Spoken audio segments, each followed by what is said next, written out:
Hi guys, sorry. Kasi in advance magsasorry na ako sa inyo. Sira ang noise cancelling ko. Up to this day, hindi pa ako nakakabili ng bago. Pero gusto ko nang tapusin tong content na to. Kasi matagal na tong overdue, hindi ko pa rin nagagawa. So I have new perfumes and they are called Al Rehab perfumes. Technically for this episode, 8 itong nandito kong perfume. Pero ang totoo niyan, may iba pa talaga akong perfumes ng Al Rehab na hindi ko pa na yata nagawa ng content.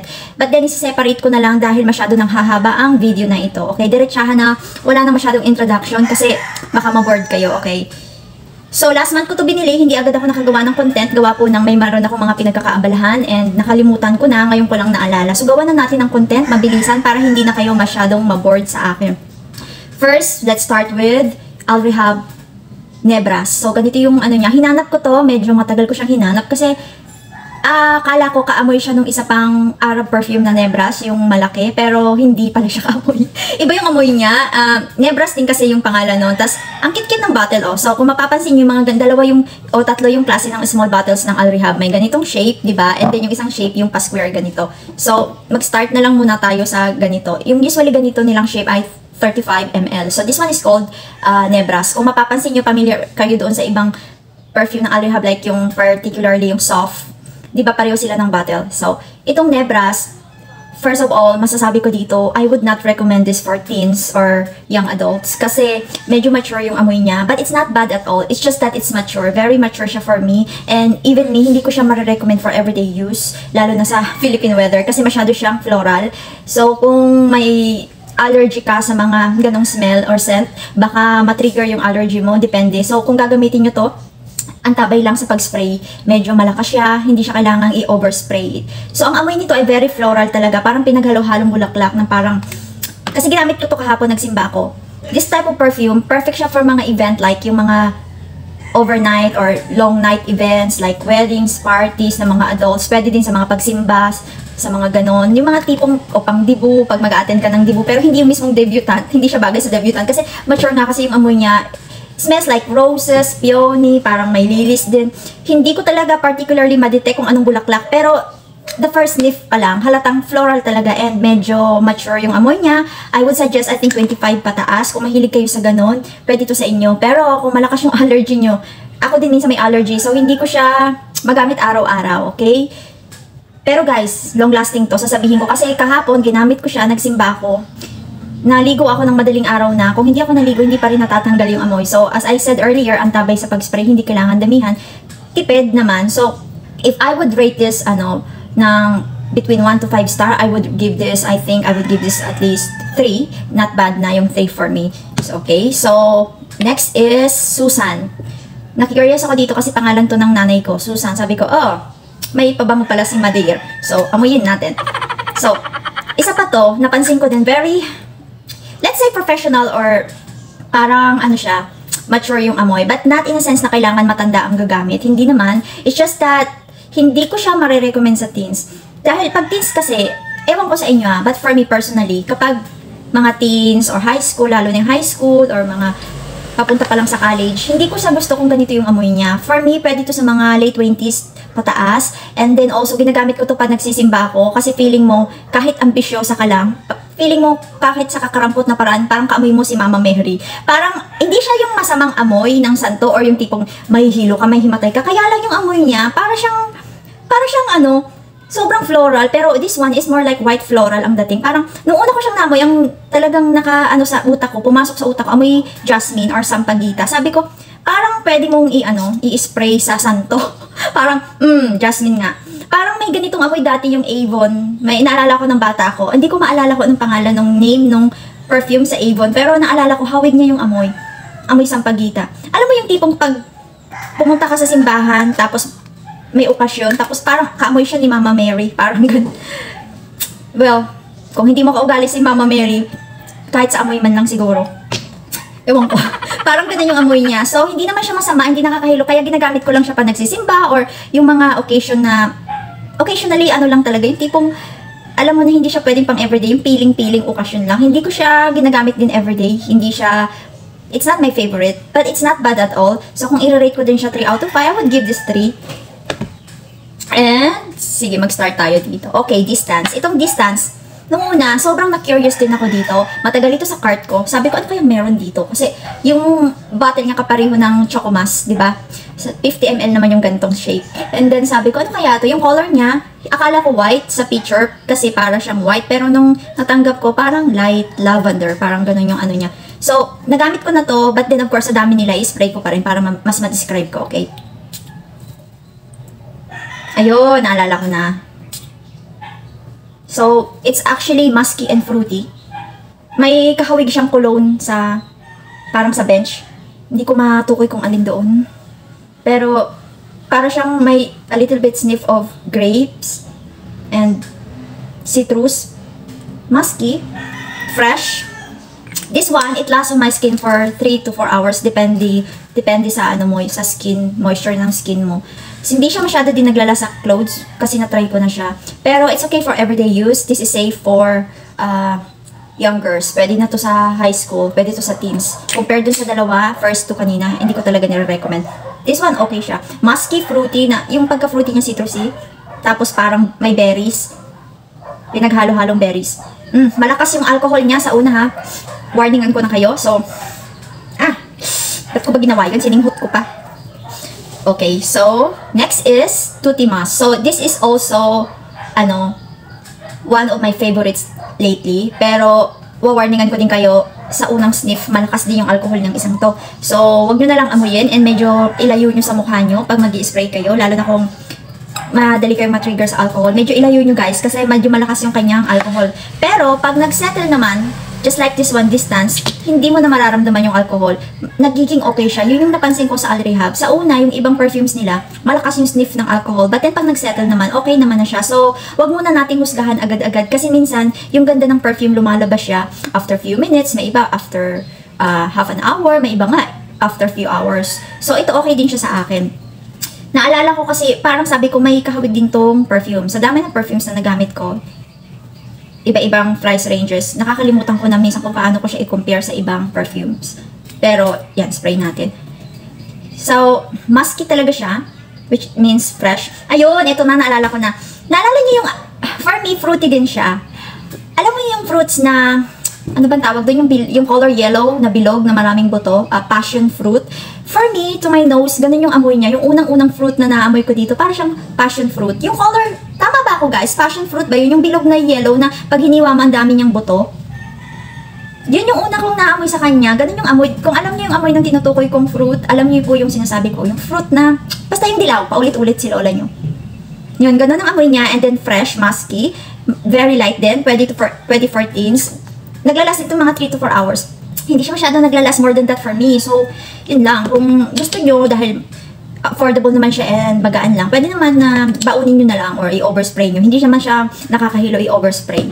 Ilalas ko tong isang to. Sandali, balik ko siya. May dahilan kung bakit. So, itong Be Cute, okay. Medyo matagal dito sa cart ko, pero hindi ko agad siya na-check out. So, eto na. 50 ml. Ganito naman yung kanyang shape. So, yung Be Cute,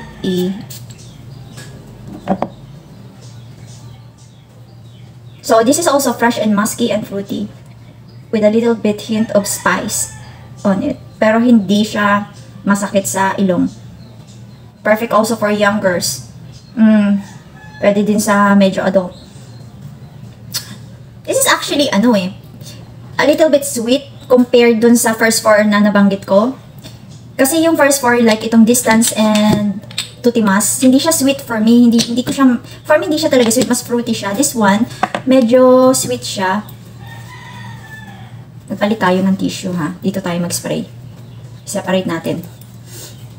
Para mas ma-describe ko. So, medyo sweet. Tapos musky din. And then a little bit spicy. Pero warmer and more creamy. So, pwede din to sa mga 20 plus, 30 plus. Pero I think this is also safe for teens compared naman dun sa first two, yung Susan and yung Nebras. Hindi talaga pwede yun sa teens. Ito pwede to. Cute-cute lang talaga yung amoy niya. Very subtle lang. Hindi ganun kalakas yung alcohol compared sa first four na nabanggit ko. So, musky, sweet but not gourmand, okay? Just to clarify. Pag siningot mo nga lang, talagang maamoy mo tuloy yung alcohol. Pero hindi siya yung kasing lakas nung yung first four, ang alcohol. Musky, sweet, parang creamy, parang may vanilla konti. Spicy. Okay naman siya for me, not bad at all. So, if I'm going to rate this, actually, I would give this, I think, 3.5. Oh, na-rate, sorry, nabigyan ko ba ng star tong, distance in Tutimas? Yung distance in Tutimas din, 3.5 siya for me. So, I thought, nung excited na excited ako, akala ko mga 4 yan, pero, okay lang. I like them, pero hindi ko siya masasabing, as in, yung patay na patay ako. But I like them a lot. Tipong, magagamit ko siya everyday. Meron lang kasi akong mas naging paborito dito sa 8 ito. Mamaya, sasabihin ko. Ito ang Ambassador. Ayan. Alrihab. Yan. Ambassador. Ganyan siya. So, nung nagamit ko to nung una pa lang, napansin ko, sabi ko, medyo professional yung smell. Oh, medyo professional yung smell. So, itong isang ito, for me, this is more better for sa mga 20 plus and up na. Hindi naman siya ganun ka-mature compared nung first two. Pero, for me, na mature talaga, medyo professional yung dating nito. Parang pang office, pang everyday office, pwede. Pang madam, pwede. Parang pang CEO, pwede. Pero, hindi siya pwede, hindi technically, walang makakapigil kung gusto nyo. Pero for me, hindi siya pang teens, hindi siya pang high school. Kaya yung pangalan palang Ambassador, parang ang professional ng dating. I think this is also okay for men. Pwede siyang unisex sa akin. So, it's a little bit woody, sweet, woody, musky, a little bit musky, and heavy. Parang amoy amoy alcohol. I'm not talking about yung ethyl alcohol. Parang amoy alak. Parang ganon. In a good way. So, I think this one is like may oud, and then at the same time, sweetness. Medyo, hindi ko nagagamit, to be honest with you, unless malamig, maulan-ulan, kasi hindi siya maganda sa, summer. Basta may konting tapang, ayoko ginagamit pag tag-init. Kasi, nahihilo ako, so iniisip ko, mas ayoko naman mahilo yung katabi ko, yung nakakaamoy sa akin, di ba?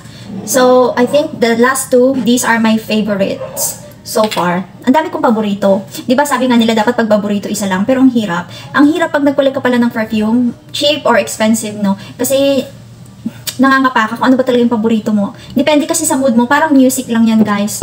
Iba-iba yung mood mo, iba-ibang music yung pinakikinggan mo. So, this one, this is Alrihab, yung color pink. Tingnan nyo, hawig siya nung good, yung pink breeze ba yun? Yung parang dupe ng Good Girls, Alrihab, yung ganito. Oh. Nagawan ko na yata ng content. Ito, hawig siya sa pink breeze. Pero, medyo mas dark yung pagka-pinkish ng pink breeze. So, tapos ko na itong gawa ng content sa YouTube. This one is Mas Al Sabaya. So, ito actually ang suot ko ngayon. So, pwede lang i-spray.